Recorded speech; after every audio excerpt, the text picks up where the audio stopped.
Nakatakdang resolbahin ng Sandigan Bayan ang mga mosyong inihain ni Senador Jinggoy Estrada at Juan Ponce Enrile kaugnay ng PDAF case. Nakatakda naman maghain ng petition for bail ang staff ni Senador Bong Revilla na si Attorney Richard Cambe na ngayon nakakulong din sa Camp Crame. May live report si Micaela Papa. Mika? Ivan, sa mga sandaling ito ay tahimik pa naman dito sa Sandigan Bayan. Pero ilang oras na lang ay inaasahan nating magiging abala na dito sa tanggapan kaugnay ng pag-usad ng ilang mga kasong may kinalaman sa pork barrel scam. Si Attorney Richard Cambe na dating tauhan ni Senador Bong Revilla inaasahang maghain ng petition for bail. Pero dahil plunder din ang kinakaharap niyang kaso, hindi pa sigurado kung pagbibigyan ito ng korte.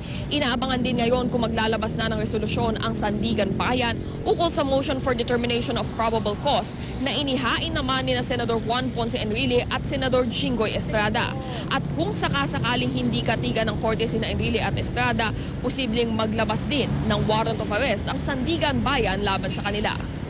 Inaasahan din na posibleng magtungo dito mismo sa Sandigan Bayan ang iba pang personalidad na nababanggit o nasampahan na rin ng kaso.